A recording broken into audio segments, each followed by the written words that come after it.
लग्न ठरलं thanks to Marathi matrimony. लग्न म्हणजे मराठी मॅट्रिमनी, विश्वासाची 26 वर्ष, लाखो सुखी दाम्पत्य। डाउनलोड करा मराठी मॅट्रिमनी। अमरावतीच्या परतवाडा शहरामध्ये एका तरुणाने अनेक मुलींसोबत जे आहेत ते वर लैंगिक अत्याचार केल्याचा बाब समोर आलेली आहे। तसे व्हिडिओ देखील व्हायरल झालेले आहेत। त्यानंतर आता त्या संबंधित तरुणावर कारवाई करण्याची मागणी केली जाते। आपल्यासोबत भाजपचे खासदार आहेत अनिल बोंडे सर। सर काय सांगणार, एक तरुणाचा व्हिडिओ व्हायरल होतोय परतवाड्यामधला, मुलींचं लैंगिक शोषण ब्लॅकमेलिंग केल्याचा आरोप केला जातोय, कसं पाहता? अमरावती जिल्ह्यामध्ये लवजियाचं जाळं परतवाडा, बडनेरा, अचलपूर, धारणीपर्यंत मोठ्या प्रमाणात पसरलेलं आहे।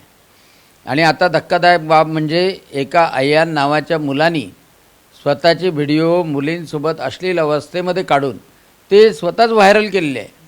आणि मोठ्या प्रमाणात हे व्हिडिओ व्हायरल होतात आहे। एका मुलीसोबत नाही तर अनेक मुलींसोबत लैंगिक कारवाई करताना म्हणजे अश्लील हे सगळे व्हिडिओ आहेत। आणि म्हणून पोलिसांनी कोणती तक्रार येते नाही येत हे न पाहता ताबडतोब त्या मोहम्मद फरवीन काय नाव आहे त्याच्या बापाचं, कारण ही एकट्याची गोष्ट नाही आहे, ही संघटित गुन्हेगारी आहे।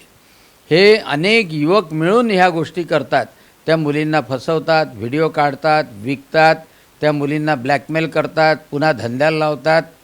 आणि त्याच्यामुळं ही संघटित गुन्हेगारी लव जिहादची आहे। तातडीनं कारवाई पोलीस अधीक्षक ग्रामीण यांनी करावी, त्या पोराला त्याच्या मित्रांना सगळ्यांना अटक करण्यात यावी आणि व्हिडिओ पाठवणाऱ्यांना विकणाऱ्यांना सुद्धा अटक करण्यात यावी, ही माझी मागणी आहे। आणि ह्या मुली ज्या आहे त्यांनासुद्धा संरक्षित करण्यात यावं, त्यांचीसुद्धा चौकशी करण्यात यावी। या संदर्भात तुम्ही काही पोलीस अधिकाऱ्यांची भेट घेणार आहात का, काही चर्चा करणार? मी आता पोलीस अधीक्षकांकडे जातो आहे आणि पोलीस अधीक्षकांशी बोलून तातडीनं त्यांनी काय काय कारवाई केली, कारण की गेल्या 2 दिवसापासून हा व्हिडिओ व्हायरल होतो आहे, परंतु अजूनपर्यंत कारवाईबद्दल माहिती मिळालेली नाही। तर तातडीनं हे गंभीर प्रकरण आहे, अशा प्रकारचे किती प्रकरण आहे हे सुद्धा शोधायला सांगणार आहे। दुसरीकडे पालघरमध्ये जर आपण पाहिलं तर एका मुस्लिम तरुणाने हिंदू आयडी बनवून जे आहे ते अनेक मुलींचं लैंगिक शोषण केल्याचा देखील प्रकार समोर आला आहे। नाशिकमधलंही प्रकरण आहे, मल्टीनॅशनल कंपनीमध्ये पालघरमधलंही प्रकरण आहे। या म्हणजे मुस्लिम तरुणांना मला समजत नाही की लैंगिकतेशिवाय दुसरं काही दिसत नाही का? कारण दुर्दैवाने म्हणजे म्हणावं लागतं की सगळ्या प्रकरणात हेच गुंतल्या गेलेले आहे।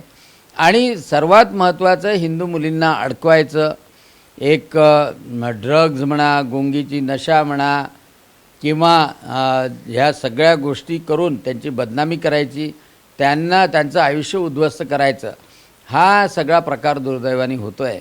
आणि त्याच्यावर निश्चितपणे नियंत्रण असलं पाहिजे। अमरावतीमध्ये MDMAच्या सोबतच हा लव जिहादचा मोठा प्रकार परतवाड्यामध्ये, बडनेरामध्ये, धारणीमध्ये हा मोठ्या प्रमाणात होतो आहे। आणि म्हणून पोलिसांनी अशा युवकांवर निश्चितपणे तातडीनं कारवाई केली पाहिजे।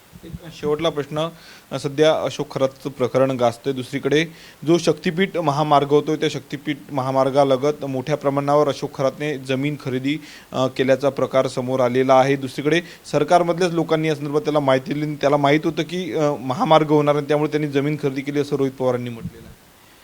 त्या अशोक खराताच्या संबंधित जेवढे असतील, कारण काय हे बाबाईसुद्धा हेही संघटित गुन्हेगारीच आहे। तो बाबा, त्याच्यासोबत जाणारे भक्त, त्याला पुरवणारी माहिती, ही आर्थिक संघटित गुन्हेगारी आहे। आणि मला माहीत आहे की मुख्यमंत्री देवेंद्रजी फडणवीस अशोक खरात आणि त्याच्यासोबत असलेल्या संघटित गुन्हेगारीला बिलकुल सोडणार नाही, कोणतीही त्याची गय करणार नाही। आणि त्याच्यामुळं सगळं बाहेर येत आहे, गृहमंत्री देवेंद्रजी फडणवीस असल्यामुळं बाहेर येत आहे आणि त्याच्यावर कारवाई निश्चितच होईल।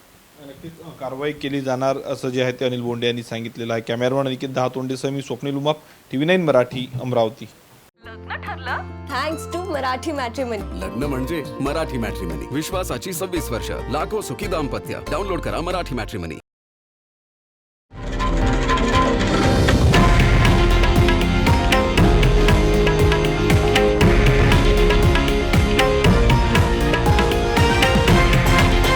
हे आहे देशातील नंबर 1 न्यूज नेटवर्क आणि आपण पाहत आहात TV9 मराठी, एकमेव।